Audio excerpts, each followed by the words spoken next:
जय हिंद, नमस्कार दोस्तों, कैसे हैं आप सभी। स्वागत है आप सभी का आज इस सेशन के अंदर। मैं आपका साथी और जाट। आज इस वीडियो में देखने वाले हैं आप सभी के लिए कि आपका पशु परीक्षर का एग्जाम आपका हो चुका है। अब पशु परीक्षर का एग्जाम हो चुका है तो पशु परीक्षर का एग्जाम होने के बाद बहुत सारे विद्यार्थियों के एक मन में डाउट रहता है कि इस एग्जाम के छह शिफ्टों के अंदर पेपर हुआ है। टोटल बात करूं 6 शिफ्टों में, जिसके अंदर आपका 17.5 लाख जो फॉर्म भरे गए हैं। तो इस फॉर्म के अनुसार आप सोच रहे थे क्या कट ऑफ जाएगी क्या नहीं जाएगी। तो इस कट ऑफ के अंदर एक सबसे ज़्यादा उपस्थिति मैटर करेगा। क्या उपस्थिति क्या रही है और इतने फॉर्म भरे गए थे, क्यों भरे गए थे, रीज़न क्या है इसके पीछे, वो भी बात करेंगे। तो ये सारी बात करूंगा मैं। चैनल सब्सक्राइब कर दीजिए और आपको ऑथेंटिक जानकारी के साथ हर एक डाटा देता रहूँगा ताकि आपको हर एक जानकारी अच्छे से लगे।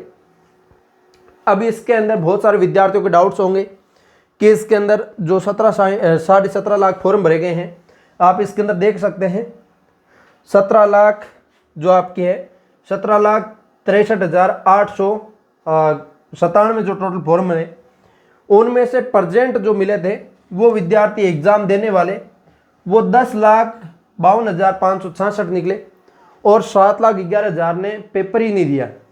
ये मात्र 10वीं पास भर्ती है, 10वीं पास। और इसके अंदर अब नौकरी कौन लगेगा। इतने दिन सभी टीचर, जिसके साथ मैं भी था, हर एक जानकारी के साथ बच्चों को मोटिवेट करते थे, भाई आप लगोगे, चाहे आप 10वीं पास हो तो भी लगोगे, चाहे आपने MA BEd की है तो भी लगोगे, किसी भी भर्ती की तैयारी कर रहे हो तो लोग लगोगे। इसके अंदर अपने ये चीज़ जानने वाले हैं कि गवर्नमेंट जॉब किसको चाहिए, गवर्नमेंट जॉब किसको चाहिए। ऐसे बहुत सारे विद्यार्थी हैं जिनको गवर्नमेंट जॉब चाहिए ही नहीं, वो ऐसे ही धक्के खाते हुए फॉर्म लगा देते हैं। कोई माइतों के प्रेशर से लगा देते हैं, कोई ऐसे ही सोचता है मैं दोस्त के साथ गया फॉर्म लगवा के आ गया। और एक तो अशोक जी गहलोत ने आपके लिए, मुख्यमंत्री साहब ने बहुत अच्छा कर दिया था पिछले वाला। अब तो भजन लाल जी है, ये भी आपके लिए हटवा रहे हैं। ये हटवा देंगे तो यहाँ पे मुश्किल से मान के चलिए 17 लाख नहीं, यहाँ पे 12 लाख हो सकता है, इनसे ऊपर नहीं जाएगा। क्योंकि आपको 500 रुपये लगे होते ना फॉर्म के, तो आप यहाँ पे ये 59 पॉइंट नहीं देखते, यहाँ पे आपके 85% उपस्थिति देखते। ठीक है भाई साहब, 33 जिलों के अंदर एग्जाम हुआ है, इतनी कम उपस्थिति क्या है। किस शिफ्ट में कितनी उपस्थिति रही वो देख लीजिएगा। और बहुत सारे ऐसे विद्यार्थी देखे मैंने, बहुत सारे ऐसे विद्यार्थी। और ये देखो शिफ्ट वाइज जिसके अंदर उपस्थिति घटती जा रही है, इसके पीछे भी बात करूंगा। बहुत सारे ऐसे विद्यार्थी थे जिनको ये भी पता नहीं मेरा पशु परीक्षर एग्जाम है क्या। तो इस हिसाब से इन चीज़ों को आप ध्यान रखना है। और एग्ज़ाम होते हैं उसी दिन भागते हैं कि मेरे एग्ज़ाम है, वो तो ठीक है, गृह जिले में है, नज़दीक है तो फिर भाग के आप चले जाते हैं। लेकिन 17 लाख की भीड़ देख के गवर्नमेंट ने 900 प्लस एग्ज़ाम सेंटर बनाए। इतनों की कहाँ जरूरत थी भाई। यहाँ पे आपके इतने विद्यार्थी जो पेपर देने वाले हैं, यहाँ पे आपकी 10 लाख की जगह 12 लाख विद्यार्थी फॉर्म लगा देते तो यहाँ पे 600 में ही काम चल जाता। ठीक है, तो समझ रहे हो आप इस चीज़ को। 300 एग्जाम सेंटर बनाना, इतने विद्यार्थियों के लिए एग्जाम के लिए फॉर्म पेपर प्रिंट करवाना, कितना बड़ा खर्चा आया होगा आप उम्मीद नहीं लगाते। एक फॉर्म के लिए यहाँ पे 300 एग्जाम सेंटर है, एक एग्जाम सेंटर पे मान के चलिए 20 से 30 हज़ार रुपये मिनिमम खर्चा आता है एक दिन के लिए।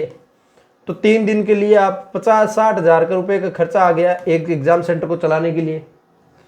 60 हज़ार रुपये का वो आ गया, प्लस आप ऐसे मान के चलिए 7 लाख फॉर्म है, यहाँ पे लाख जने तो ऐसे मान लो कोई एब्सेंट हो ही जाते हैं। 6 लाख विद्यार्थियों के ऐसे मानूं, ये एक पेपर प्रिंट करवाने में गवर्नमेंट को 50 रुपये भी खर्चा है। आपका लगभग 50 रुपये नहीं मानूंगा, क्योंकि गवर्नमेंट को ये मान के चलिए आप 6-7 पेपर का 6-7 पेज का एक पेपर था, तो उसके हिसाब से आप 10 रुपये मान सकते हैं। तो भी यहाँ पे कितने हो जाते हैं पता आपको, कितने रुपए खर्चा आ जाता है। तो इन खर्चे को आप बचा सकते थे, आप फॉर्म नहीं लगाने की वजह से ये हुआ है। यहीं सेम जगह आपको मैं बता दूं, आप यहाँ पे 500 रुपये फीस दे के जाते तो ये उपस्थिति और बढ़ जाती। और मेरिट पे भी असर डालती है, ये सारा बात होता। लेकिन आप एग्जाम देने जाइए अच्छे से। ये तो है उपस्थिति। अब इसके अंदर जो फर्स्ट शिफ्ट थी उसके अंदर आपकी 64.90% उपस्थिति रही, जिसके अंदर जोश था बच्चों को कि मुझे एग्जाम देना है, मेरा एग्जाम सेंटर उस दिन वहाँ पे है, मुझे जाके एग्जाम देना है, तो उस हिसाब से जोश के साथ गए। दूसरे दिन क्या हुआ, दूसरे दिन पहले दिन वाले निकल चुके थे पेपर देने के लिए, शाम वाली शिफ्ट वाले, तो उनकी भी उपस्थिति इसी हिसाब से जानी थी। नेक्स्ट डे वाले दूसरे दिन जाना था, तो बहुतों ने तो ऐसे कर दिया, यार इतना सारा पेपर ऐसे आ रहा है। जिन्होंने 10वीं पास वालों ने फॉर्म भरा है, जो ओनली 10वीं पास थे, उन्होंने तो हवा निकल गई, ये पेपर देखते ही मेरे कितने नंबर बन रहे हैं, उन्होंने पेपर देना ही कैंसिल कर दिया। इसकी वजह से उपस्थिति कम हुई, देख लो 3%। इसके बाद वो सेकंड शिफ्ट वाले, मतलब 2 तारीख के सेकंड वाले, उनको तो पहले दिन निकलना था ना, फिर उनका वहाँ पे हो गया, तो उपस्थिति बराबर ही गई है। उसके बाद 2 दिन के पेपर देख लिए। इस दिन तो ठीक है रहा, जोश रहा कि ठीक है कल देने जाएंगे। इस दिन वाले लास्ट दिन वाले पेपर, दूसरे 2 दिनों का पेपर देख लिए, फिर वो उन्होंने क्या किया, कैंसिल ही मार दिया, छोड़ो पेपर नहीं देंगे। किसने नहीं दिया, ज्यादातर ऐसे मान के चलिए 50 से 60% जो विद्यार्थी है वो विद्यार्थियों ने पेपर नहीं दिया, जो तो एक तो 10वीं पास है और या फिर एक बे में बे गए। मैं तो आरएस की कर रहा हूं, मैं फर्स्ट ग्रेड की कर रहा हूं, मैं ऊपर लेवल की तैयारी कर रहा हूं, पशु परीक्षा का एग्जाम क्यों दूंगा। उन विद्यार्थियों के द्वारा ये मेरिट, जो आपकी मेरिट क्या सॉरी जो उपस्थिति है कम गई है। और इसकी वजह से एक इफेक्ट और भी पड़ेगा, मेरिट भी डाउन जाएगी, समझना इस बात को। यहाँ पे उपस्थिति कम हुई है ना, इसकी वजह से मेरिट भी डाउन जाएगी। इनके अंदर देखो, इन शिफ्ट वालों ने पेपर देने चले भी गए ना, फिर इनका देख लिया ना, 1 घंटा समय मिलता है बीच में, और सभी टीचर आंसर की हेल्प करवा ही रहे हैं, तो उस टाइम देख भी लिया ना विद्यार्थियों ने, तो उन्होंने कहा यार पेपर तो काम का नहीं है, देने में कोई फायदा नहीं है, उस हिसाब से वापस आ गए। ऐसे भी बहुत सारे विद्यार्थी हैं। इसके अलावा अभी भी आपके एक मन में रह गया कि पशु परीक्षा जो हमने पेपर दिया है, इस पशु परीक्षा पेपर के अंदर कितने मार्क्स वालों का चयन होगा, कितने नंबर वालों का चयन होगा।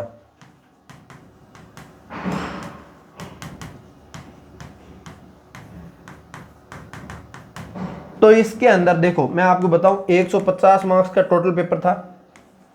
अब इसके अंदर कितने 11 लाख प्लस फॉर्म जो भरे गए, सॉरी एग्जाम दिया है 11 लाख। तो इसके अंदर ये डाटा आप देखना, बहुत अच्छा सटीक बैठेगा आपके लिए। आपको पता है इसके अंदर नेगेटिव मार्किंग भी थी। नेगेटिव मार्किंग जो 2 तरह की थी, जिसके अंदर एक तो 1/3 थी, एक 1/4 थी। ये किसके लिए थी, ये सभी के लिए, ये सभी के लिए थी, ये 10% वालों के लिए। और इसके अलावा अयोग्य वाला भी सिस्टम था। अयोग्य वो किसके लिए है, क्या वो आजीवन अयोग्य हो रहे हैं, नहीं। अयोग्य वाला किसके लिए है, यही 10% वालों के लिए है। देखो, एक तो नेगेटिव मार्किंग जो 11 लाख पे असर डालेगी, वो सभी के लिए है, गलत पर्सन पर, गलत पर्सन पर, ठीक है। और ये जो आपकी सभी के लिए है, ये गलत पर्सन पर है। ये 1/4, सॉरी ये उल्टा लिख दिया मैंने, ये 1/4 जो नेगेटिव मार्किंग है ये तो है सभी के लिए, ये 1/3 नेगेटिव मार्किंग है 10% वालों के लिए। ये किसके ऊपर असर डालेगी, ये 5वें गोले के ऊपर डालेगी। 5वां गोला, ये 5वां गोला जो नहीं भरे हैं उनके असर डालेगी। आप बोलोगे क्यों, ऐसा हो ही नहीं सकता, सब विद्यार्थियों ने गोला भरा है। मैं रिजल्ट आएगा तब आपको दिखा दूंगा। इनमें से ऐसे होंगे 5000 प्लस विद्यार्थी ऐसे निकलेंगे जिनके 5वां गोला में गलती होगी, और 1000 विद्यार्थी ऐसे निकलेंगे कि आपके अयोग्य ही घोषित हो गए। ये ऐसे कैसे बताऊं मैं आपको। रिजल्ट आया था सीईटी के बाद अभी, महिला पर्यवेक्षक का, एग्रीकल्चर सुपरवाइजर का, उसके अंदर 20 प्लस विद्यार्थी हो सकते हैं अयोग्य के बराबर 10% गोला काड़े के अंदर, तो वो क्यों नहीं होंगे। ये तो भाई साहब 10वीं पास भर्ती है, कभी आज तक पेपर नहीं दिया, वही विद्यार्थी बैठे हैं। ये तो सीईटी के पास करके उसके बाद आगे की भर्ती में बैठे हैं, फिर भी ये रह गए, वो भी लिमिटेड विद्यार्थियों के अंदर, 20-30 हजार विद्यार्थियों के अंदर रह गए। तो ये तो बड़ी संख्या है, इसमें तो रहेगा 100% श्योर मान के चलिए। तो इसके अंदर इसमें भी बाहर होंगे, इसमें भी बाहर होंगे, बहुत सारे ऐसे इंटेलिजेंट विद्यार्थी होंगे जो इसके कारण बाहर हो जाएंगे। तो देखना आप इन चीजों को ध्यान रखना। तो अब इसके अंदर इन चीजों का भी इफेक्ट पड़ेगा। क्या आपने ये भी गलती की है तो ये करिए कमेंट में, नहीं किए तो कोई बात नहीं। अब इसके अलावा आपको पता है 150 मार्क्स का पेपर था, 5वां गोला था। इसके अलावा इसके अंदर 1/4 नेगेटिव मार्किंग था। अब आप कमेंट करके बताइए, जनरल कैटेगरी से हैं आप, ओबीसी से है आप, ईडब्ल्यूएस से है आप, एससी से है आप, एसटी से है आप, तो इसके अंदर मेल है या फीमेल है आप, ये भी आप लिख सकते हैं, ठीक है। तो इसके अंदर जनरल कैटेगरी से मेल है तो आप 150 में से कितने मार्क्स आ रहे होंगे? मुझे यकीन है कि जो विद्यार्थी 6 महीने से तैयारी कर रहा है, उन विद्यार्थी ने पशु परीक्षण पे अच्छे से ध्यान दिया है ना, तो ऐसे मान के चलिए वो आराम से 120 से 125% करके आया होगा, और उसके 10% ऐसे मान के चलिए गलत हो रहा होगा, 8 से 10% ऐसे नेगेटिव में ले जाएगा। तो अब इसके अंदर यहाँ पे आप ले सकते हैं 115 से 120, 115 से 120 में यहाँ पे रखूंगा। अब बार बार ये चीज़ें नहीं लिखूंगा 10 वाला। 115 से 20 ये किसके लिए लिखा हूं मैंने? ओबीसी के लिए लिखा हूं, और ओबीसी और ईडब्ल्यूएस का मैं सेम धरूंगा। और महिला और पुरुष के अंदर ज़्यादा डिफरेंस नहीं आएगा। कितने का डिफरेंस आएगा? सिर्फ 2 से 3 आएगा। तो किसी किसी कैटेगरी में आ सकता है। मुझे जहां तक यकीन है ओबीसी, जनरल, ईडब्ल्यूएस में फिर भी नहीं कह सकते, इन 2 कैटेगरी में कोई डिफरेंस नहीं आएगा। मुश्किल से कोई पॉइंटों में आए तो आए, ठीक है। जनरल कैटेगरी के अंदर ये जो कट ऑफ है 120 से 125, ओबीसी के अंदर 115 से 120, एससी के अंदर 110 से 115, और एसटी के अंदर 100 से आप 110 मान लीजिए। ये जो कट ऑफ है अनुमानित आंकड़ा है, ये आपके बन रहे हैं, तो आप ऐसे मान के चलिए सेफ स्कोर है आपका। आपको टेंशन लेने की बात नहीं है। अभी भी आप ऐसा सोच रहे हैं कि मेरे इनसे कम है या ऊपर है, तो इन चीज को टेंशन छोड़ दीजिए। आइए मैं आपको बताता हूं। आगे आपका नया साल आ रहा है 2025, आपके इसके लगे टगे नंबर आ रहे हैं, तो आप आंसर की मिला ली होगी। आपके इसके लगभग नंबर आ रहे हैं, तो आपको करना क्या है? 2025 का टारगेट आज से ही शुरू कर दीजिए, अगले 1 साल का लक्ष्य ले लीजिए। और आपके इसके अंदर जो 120-25 मैं आपको बताया हूं जनरल कैटेगरी के, और इसमें से आपका 50% ही आ रहा है। कितने आ रहा है? सिर्फ 50%, जिसका मैं आपको कह दूं 60 से 65। वो विद्यार्थी आपने लगभग 1 साल तैयारी की है और आपके इतने मार्क्स आ रहे हैं, तो आप आज से ही पढ़ाई छोड़ दीजिए, काम धंधे लग जाइए। मेरा मानना ये है। इसके अलावा फिर आप कह सकते हो मुझे डीमोटिवेट कर दिया, जो भी कर दिया, और आपके इसके अंदर इस मार्क्स से लगभग नहीं आ रहे, आपके 100+ आ रहे हैं।